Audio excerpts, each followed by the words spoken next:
Before we get into techniques and systems, let me start with something most people never think about. During World War II, millions of civilians across Europe and Asia woke up one morning and discovered that the water coming out of their taps was no longer safe, reliable, or even available. Bombing raids shattered pipelines, power stations failed, wells were contaminated, rivers became dumping grounds, entire cities were forced to rethink something we now take completely for granted: clean water. For many families, this wasn't a short emergency. It lasted months, sometimes years, and yet they survived. Not because governments rushed in with solutions, but because ordinary people improvised, shared knowledge, and rebuilt water systems from scraps.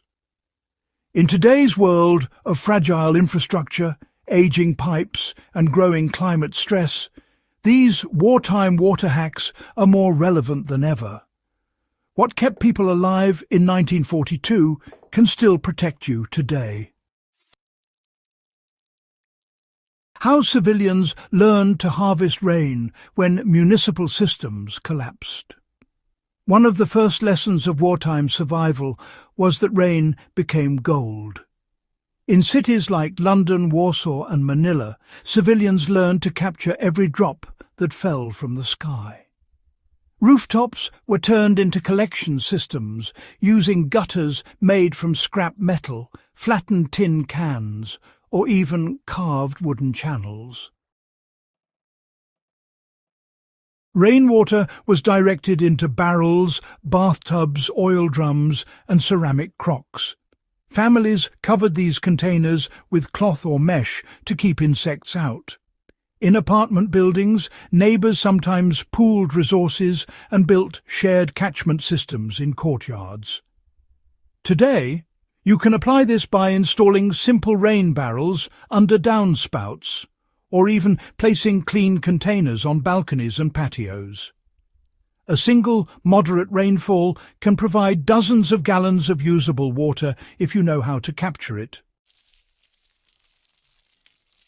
Boiling and multi-stage filtering, they really became everyday routines for so many of us. Wartime civilians quickly learned that just because water looked clear, it didn't mean it was safe to drink. Rivers and wells, they were often contaminated by sewage, corpses, fuel, and all sorts of industrial waste. The response? Well, it was a layered approach to purification.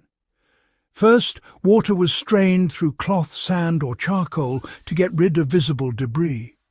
Then it was boiled for extended periods, sometimes up to 20 minutes, to kill off any pathogens. And in areas where fuel was scarce, families built small rocket stoves or shared communal boiling stations. Some households, you see, added crushed charcoal from cooking fires into improvised filters made from stacked containers. Others used ceramic pots that slowly filtered water through porous clay. Actually, you can recreate this sort of system today, using a combination of cloth pre-filters, homemade charcoal filters, and of course, consistent boiling.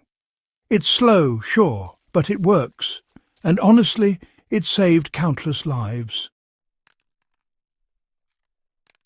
Basements and cellars, well, they became emergency water vaults. In bombed cities, surface water was often just inaccessible. Civilians learned to turn their basements and cellars into water storage zones. Rain barrels were hidden underground, where temperatures stayed stable and evaporation was low. In colder climates, this also prevented freezing, which was rather important. Families stored water in glass bottles, enamel pots, and sealed jugs.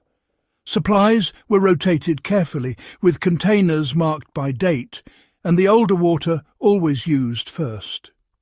Some folks even added small amounts of silver or copper to containers to help reduce bacterial growth, a practice, by the way, rooted in ancient tradition.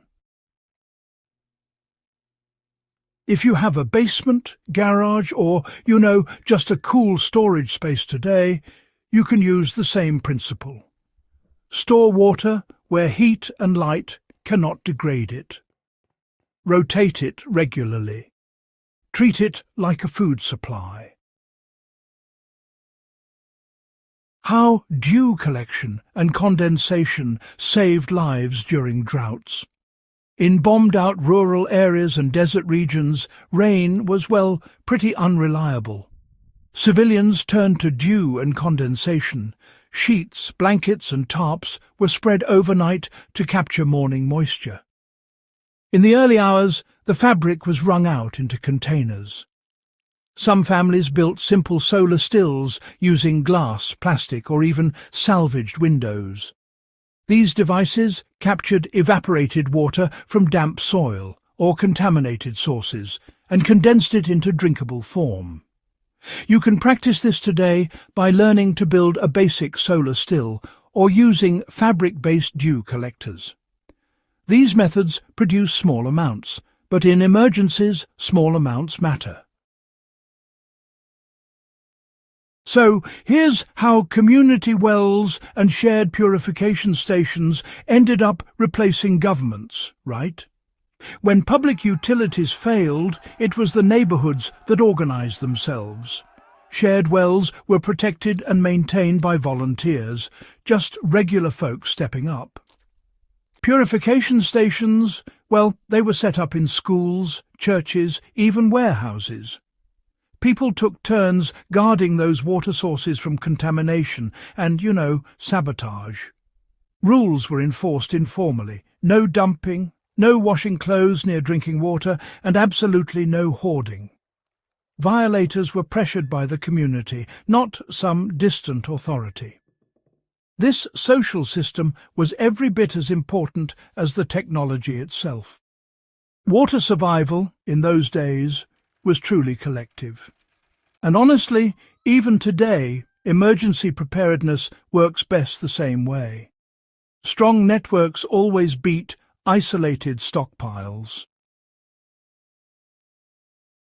Let me tell you how water was reused carefully without spreading disease. Wartime families, they practiced strict water discipline, Clean water was always reserved for drinking and cooking, nothing else. Greywater from washing, that was reused for toilets, gardens, and cleaning floors. Nothing, and I mean nothing, was wasted. Dishes were washed in stages, first in dirty water, then in cleaner water, and finally given a rinse. Laundry was always done in batches. Bath water. That got reused for multiple purposes too.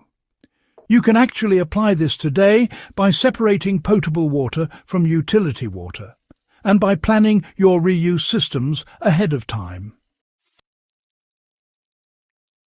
Now, here's how these forgotten systems still outperform modern emergency plans.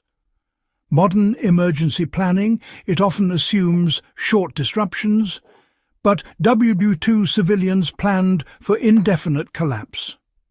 Their systems were decentralized, low-tech, repairable, and, most importantly, resilient. They didn't rely on electricity, supply chains, or any specialized parts. A rain barrel, for example, cannot be hacked. A charcoal filter doesn't need batteries. A boiling pot, it works in any crisis. These methods endured simply because they were, simple, adaptable, and rooted in daily habit, not just emergency panic. So, why does learning these skills now matter more than ever? Water insecurity is no longer just a hypothetical. Droughts, infrastructure failures, cyber attacks, and natural disasters, they're all increasing. And when systems fail, the first resource to disappear is always safe water. By studying how wartime civilians survived, you gain more than just historical knowledge. You gain practical independence. Start small, build a rain collector, practice filtering, store water properly, teach your family.